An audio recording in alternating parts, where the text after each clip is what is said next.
Deepak மனோஜை bus ஸ்டாப்பில் இறக்கி விட்டுவிட்டு பிரியாவின் ஹோட்டலுக்கு காரில் சென்று கொண்டிருக்கும் போது ஷர்மிளாவையே ஓரக்கண்ணால் பார்த்து கொண்டு வந்தான். ஷர்மிளா பிரியாவின் நடவடிக்கைகளை பார்த்து கோபத்தில் இருக்கிறாள் என்பதை தீபக் புரிந்து கொண்டாலும் அதை வெளிக்காட்டிக் கொள்ளவில்லை. அவள் கோபத்தை அதிகப்படுத்துவதைப் போல பிரியாவும் தீபக்கையே பார்த்து கொண்டிருந்தாள். அப்போது தீபக் ஷர்மியை பார்த்து, ஷர்மி, நீ ரொம்ப நேரமா பசியிலேயே இருக்கன்னு நினைக்கிறேன். போற வழியில எங்கேயாவது சாப்பிட்டுட்டு போலாமா என்று கேட்க அவள் வேண்டாம் என்பது போல தலையை ஆட்டினாள். சாப்பிடச் சென்றால் பிரியாவையும் உடன் அழைத்து செல்ல வேண்டியிருக்கும் என்று அவள் நினைத்தாள். சீக்கிரமாக அவளை காரை விட்டு அனுப்ப வேண்டும் என்ற எண்ணம் மட்டும்தான் அப்போது அவளுக்கு இருந்தது. சரி, கொஞ்சம் தண்ணியாச்சு குடி, கொஞ்சம் ரிலாக்ஸா இருக்கும் என்று தண்ணீர் பாட்டிலை எடுத்து நீட்டினான் தீபக். ஆனால் ஷர்மிளா அதை வாங்காமல் தீபக்கையே முறைத்து பார்த்து கொண்டிருந்தாள். அப்போது இருவரும் எதிர்பார்க்காதபடி பிரியா பின்னால் இருந்து, தீபக், எனக்கு தண்ணி வேணும், ரொம்ப தாகமா இருக்கு என்று சொல்லி அவன் கையில் இருந்த வாட்டர் பாட்டிலை வாங்கினாள். தீபக்கிற்கு அந்த சமயத்தில் என்ன செய்வதென்று தெரியவில்லை. ஷர்மிளா தீபக்கையும் பிரியாவையுமே மாறி மாறி பார்த்து முறைத்து கொண்டிருந்தாள்.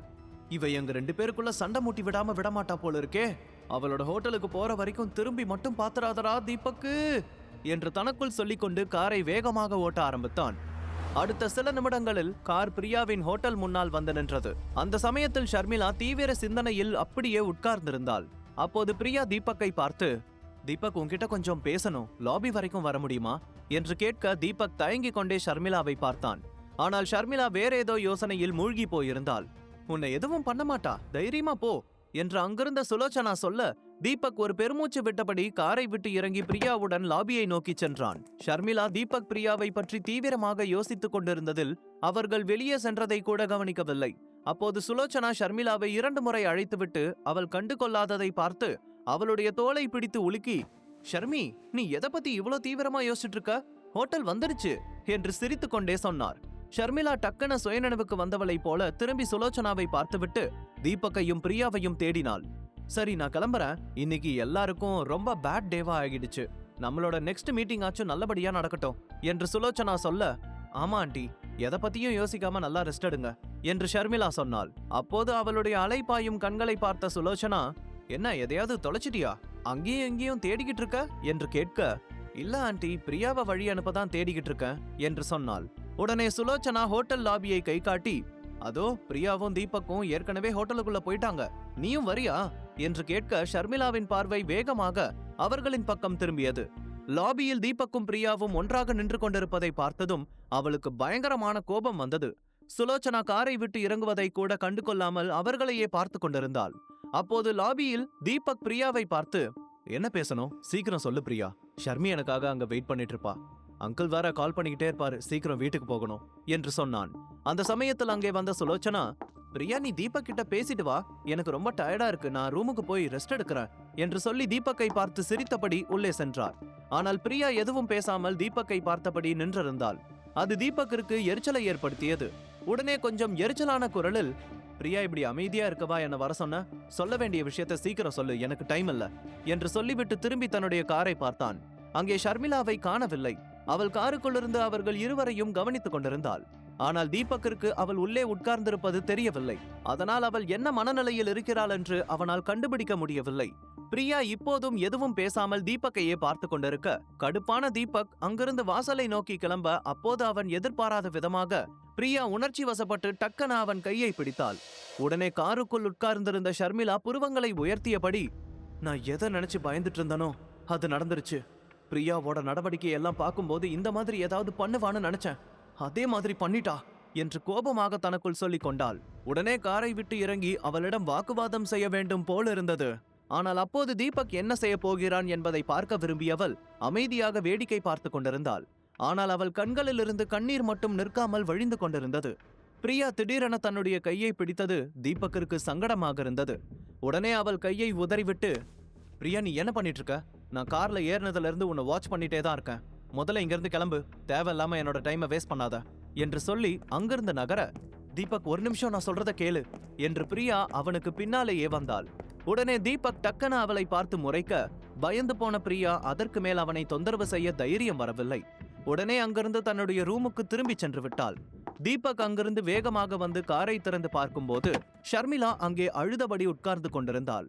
அவளுடைய கண்களில் இருந்த கோபத்தை பார்த்து லாபியில் நடந்த எல்லா விஷயத்தையும் அவள் பார்த்து கொண்டிருந்தாள் என்பதை தீபக் புரிந்து கொண்டான். உடனே பதட்டத்துடன் அவளை பார்த்து, ஷர்மி, எதுக்கு அழுதுட்டு இருக்க? நீ நினைக்கிற மாதிரி எல்லாம் எதுவும் இல்ல. பிரியா எதுக்காக என் கையை பிடிச்சான்னு சத்தியமா எனக்கு தெரியல. நான் டக்குன்னு அவளை தள்ளி விட்டுட்டு வந்துட்டேன். தயவு செஞ்சு என்ன தப்பா நினைக்காத. உண்மையிலேயே நான் அங்க உன்னை பத்தி தான் நினைச்சிட்டு இருந்தேன் என்று சொன்னான். ஆனால் ஷர்மிளா எந்த பதிலும் சொல்லாமல் அமைதியாக உட்கார்ந்திருந்தாள். அவளுடைய முகம் இன்னமும் கோபத்தில் தான் இருந்தது. கண்களிலிருந்து கண்ணீரும் நிற்காமல் வழிந்து கொண்டே இருந்தது. தீபக் அவளை எவ்வளவோ சமாதானம் செய்ய முயற்சித்தும் அவள் சமாதானம் ஆகவில்லை. வேறு வழியில்லாமல் அமைதியாக காரை எடுத்துக்கொண்டு அங்கிருந்து கிளம்பினான். போகும்போது ஷர்மிளா அவனிடம் ஒரு வார்த்தை கூட பேசவில்லை. ஜன்னல் வழியாக வெளியேயே வேடிக்கை பார்த்தபடி உட்கார்ந்திருந்தாள். என்னோட நிலைமைய உனக்கு நான் எப்படி புரிய வைப்பேன்? இந்த பிரியா நேத்து வரைக்கும் அந்த நவீன் கூட சேர்ந்து என்ன டீஸ் பண்ணிட்டு இருந்தா. இன்னைக்கு ஷர்மிளா கூட இருக்கும்போது ஏன் இப்படி நடந்துக்கிறா என்று விரக்தியுடன் தனக்குத்தானே சொல்லிக் கொண்டான் தீபக். அடுத்த சில நிமிடங்களில் கார் வீட்டின் முன்னால் வந்து நின்றது. ஷர்மிளா காரை விட்டு இறங்கியவுடன் நேராக தன்னுடைய ரூமை நோக்கி நடக்க ஆரம்பித்து விட்டாள். தீபக்கும் அவளை சமாதானப்படுத்த பின்னாலேயே செல்ல, அப்போது சோபாவில் டிவி பார்த்து கொண்டு உட்கார்ந்திருந்த கணேஷ், தீபக், இங்க ஒரு நிமிஷம் வா என்று அழைத்தார். அப்போது தீபக்கின் பார்வை சோகமாக அழுது கொண்டே சென்று கொண்டிருந்த ஷர்மிளாவின் மீதே பதிந்திருந்தது. அவளை பார்த்து கொண்டே கணேஷிடம் வந்தவன், என்ன அங்கிள், ஏதாவது முக்கியமான விஷயமா?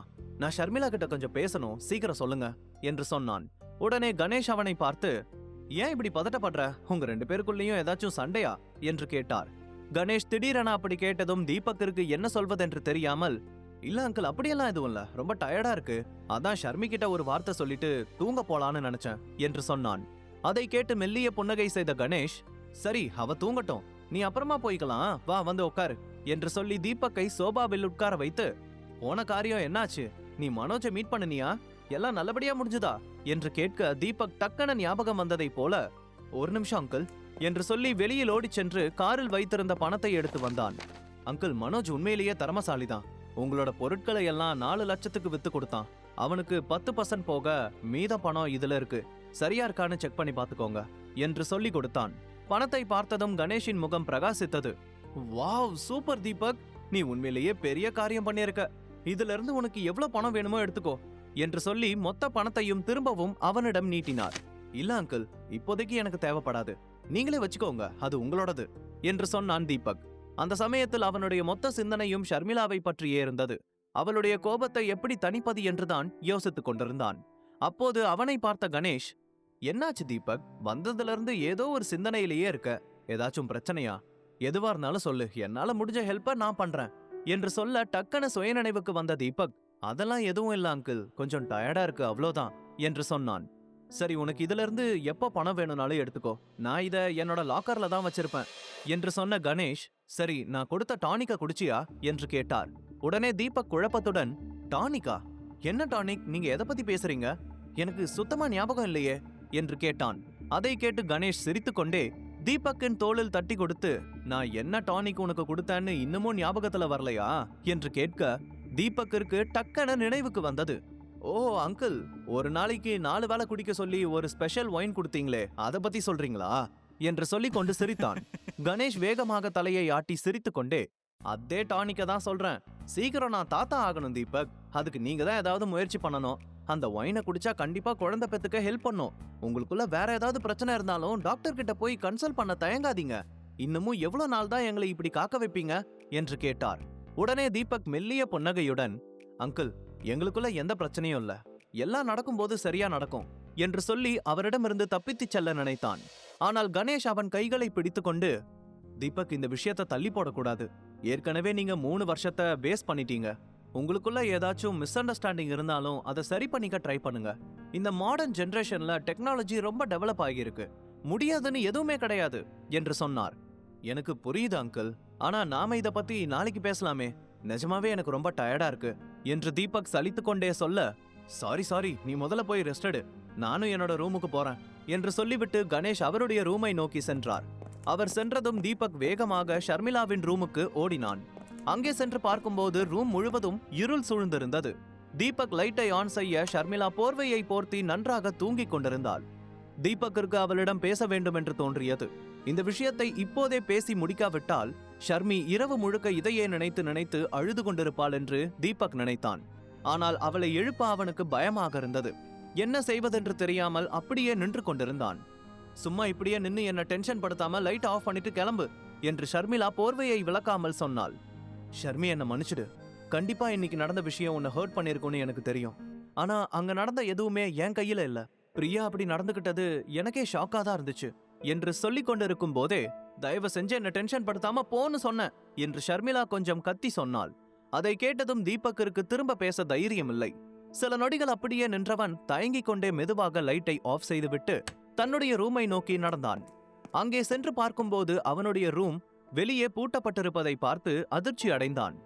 என்னோட ரூமை யார் லாக் செஞ்சது என்று குழப்பத்துடன் சொல்லிக் கொண்ட தீபக் சுற்றிலும் ஒரு முறை பார்த்துவிட்டு நேராக மீண்டும் ஷர்மிளாவின் அறைக்கு சென்று, ஷர்மி, என்னோட ரூம் வெளியே பூட்டிருக்கு, நீதான் லாக் பண்ணினியா என்று கேட்டான்.